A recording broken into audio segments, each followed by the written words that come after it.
The first time I ever saw Nintendo's big gray handheld, I saw the black and white screen, and I saw the lack of a backlight, and I said, well, I'm gonna get myself a Game Gear. And boy, did I miss out on a ton of great games. I am the Game Collector, and this is Second Opinion Games, and today I count down my top 10 Game Boy games.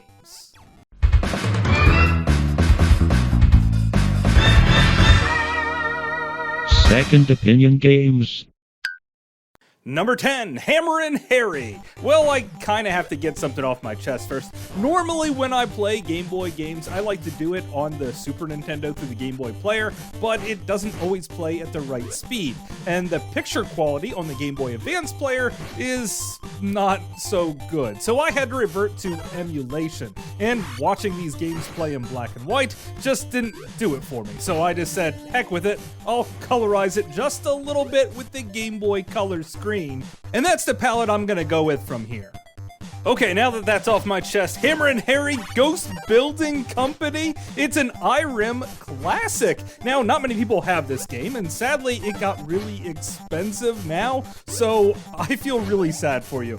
The Hammerin' Harry series has been going on for quite some time. I used to love playing it in the arcade, and I am very happy that I picked up my copy on the PSP, because now that that's super expensive, but that's a video for another time. Basically, it's a guy with a giant hammer smashing everything in sight. It also has a horror theme to this very game, so if you're into the Castlevania games and such like that, well then you will absolutely fall in love with this. And you can do quite a bit of things with this hammer, meaning you could swing it and smash stuff, or you could do a nice ground pound to shake things up, or you could hold it over your head to block from falling projectiles. You could also pick up a helmet, which means that you could take an additional hit. You also have plenty of life, so you can take up to 5 hits, I think, and the game isn't stingy on these refills either, so you're gonna be playing through it quite fast, at least until you come to this boss with the bombs that just keeps on throwing them at you.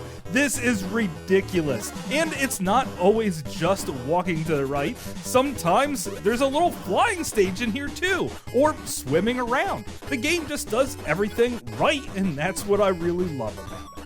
Number 9, Castlevania Legends. The very first time we got a female protagonist in a Castlevania game means that this story is no longer canon whatsoever. Playing as a girl with a whip definitely seems a lot cooler than playing as Simon Belmont anyway. And you have yourself a terrific 2D regular old Castlevania experience. No Metroidvania style, no, you're just pretty much straightforward making it through the levels. Except for the fact that you have to hunt down the sub-weapons, which if you get all of them, you get the very best ending in this game. However, in your hunt, you might fall into some booby traps, which means you're gonna lose a lot of life. Luckily, it's fairly easy to find some extra lives as you play through the game, and the controls are spot on. The music is some of the best that the Game Boy is even capable of. Most of the time, I'm just listening to the music and quite impressed on how good they got some of the classic themes to be playing in the background. The boss battles are tough, and even though some people say this isn't the best of the Game Boy Castlevania games, well, they're wrong. They just haven't played this one because it's also super expensive. Number 8, Felix the Cat. One of the crazier things that the Game Boy did was take old NES games and turn them into Game Boy games. The crazier thing is sometimes they did it extremely well, like in the fact with Felix the Cat. You could also look at Snow Brothers, Battle of Olympus, and Balloon Fight, but Felix the Cat just feels exactly like the NES version straight through. You play as a cat picking up magical cat faces in order to transform your bag into different things. And with each transformation, you become more powerful. If you get hit even one little time though, you will transform back into an earlier version. And that's really the best thing I can say about this game, is the fact that you just want to see what you transform into next on the very next level, because there's a lot going on here. There's underwater levels, there's spots where you can ride a dolphin, and even ride the dolphin on land, if that even makes any sense whatsoever. There's air levels that are flying around, and the whole thing is whimsical and fun. The music also reflects the great time that you'll be having, and Felix the Cat is definitely a hidden gem amongst people that tend to look for these types of games. Number 7, Avenging Spirit. Now this was an arcade classic and it only got ported to the original Game Boy. Another 2D jumping action game, but this one has a little bit of a trick up its sleeve. You play as a ghost inhabiting the creatures of the world, which means you can jump out at any time. However, every second that you're a ghost, you're losing life. So you better move real quick to possess someone else. If you move into a boss battle, well then you'll stay in that character. So make sure you pick the best character for that boss. But most of the time, you're just going to be jumping around between all the different enemy types, just trying to figure out which one is the best character. I really like this guy with a homing missile pack. That really does the trick. Or maybe I'll ride around in as a mech most of the time. However, you can pick a girl that just has a kick. Way to have a superpower, girl. Just kick the crap out of things. Anyway, you're just going to have a great time exploring the environment and figuring out all the great devious characters to play as.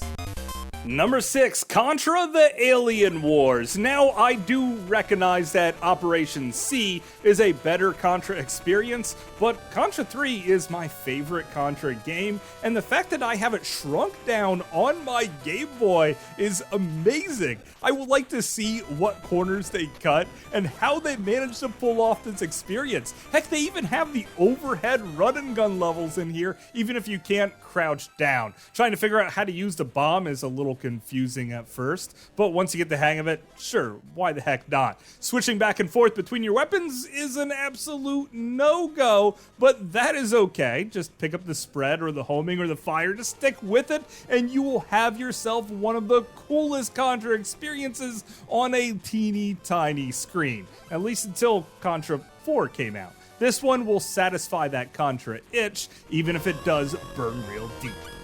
Number 5, Bonk's Revenge. Now this isn't just a port of the TurboGrafx version. Instead, they built this game from the ground up for the original Game Boy. You even have a couple different transformations that you've never seen in a Bonk game before and haven't seen since. I really like this guy who looks like a burglar and he has to break in to steal smiley faces. However, sometimes he can go to jail and it will cost you half your smiley faces. There's other bonus levels where you fight against RoboCop Bonk because of reasons, I guess. It plays just like a Bonk experience off the TurboGrafx 16, only just in the palm of your hands. And I think it does maybe even a better job than some of the TurboGrafx versions themselves. And I keep coming back to this game because of how absolute fun it is. And underwater levels normally suck in most video games, but here you actually feel more maneuverable and more powerful. How often does that freaking happen? It also has a sweet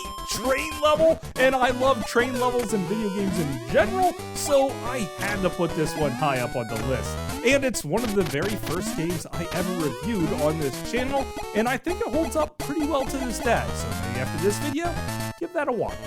Number 4, Quix. At least that's how they say it's pronounced. Honestly, I don't know why it's not called Quix. I mean, there is a Q there, but there's no U to finish it up, so it's just really confusing to me. The first time I ever played a game like this was in a truck stop where there was scantily clad women underneath the boxes that I was drawing, and I was actually way too young to be playing that game. So when I found it for the Game Boy, I jumped right in. Suddenly, there was no more pretty girls for me to uncover, but I was okay with that because this is an experience that's all about the gameplay, not about anything else. It's just a puzzle game where you make little tiny boxes. You can move really fast or really slow.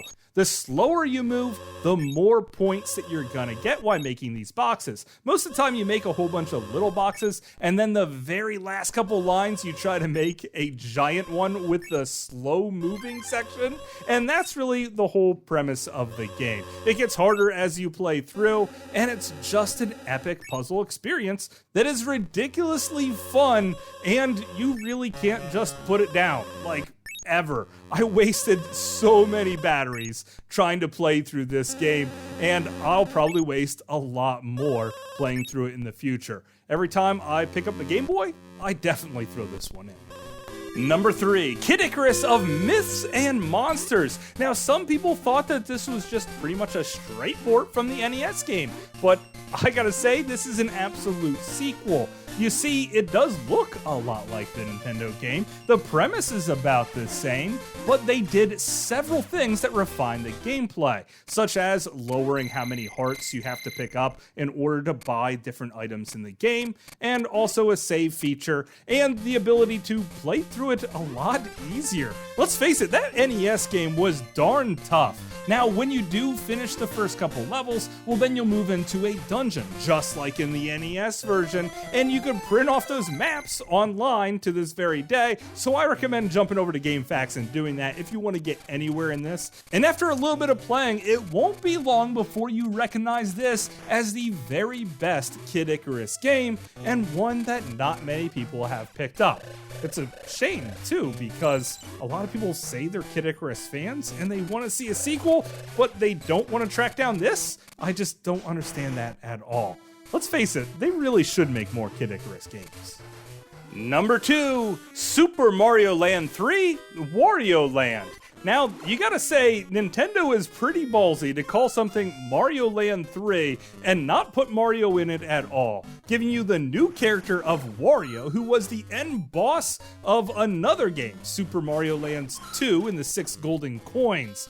And I really kind of like that game, but I think Wario really nailed the system down a bit better. Now, later games in this series, you could get hit like infinite amount of times, and you just lose coins. In this game, it feels more like a traditional Mario experience, but you're picking up different helmets instead of fireballs. You have a fire shooting helmet, or you have a spiked helmet that can crash through things. You still explore the game just like Mario would, but the whole thing is just picking up lots of money. There's a couple different endings in this game, and I always strive for the best one, which I think if you pick up enough coins, you end up putting a giant castle on the moon or something, and that's what really makes the game stand out to me.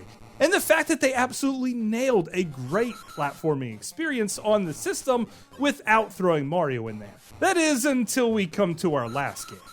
Number 1, Donkey Kong, but most people call it Donkey Kong 1994. What's the big deal? It looks just like a regular Donkey Kong experience. But no, it really isn't. After you defeat the first couple levels, you'll find out that Mario has a few more tricks up his sleeve, like being able to do headstands and then jumping off extra high, and then you'll start to notice that there's some puzzle elements added in here too. If you wondered where the Mario vs. Donkey Kong series started, it started with this very game. And there's like 100 levels to this game, meaning that you're not gonna put it down anytime soon. It's probably also best played on the Super Game Boy, which was my reason to pick one up, and you have a little bit of more colors and some different Donkey Kong borders to be added. In this one game title, you have some of the best action platforming ever in a game, and also some of the most creative puzzles ever created. And at the very least, I find myself really connecting with Mario. After all, we have something in common. We both enjoy beating monkeys. But of course, that's just my opinion. Thanks for watching.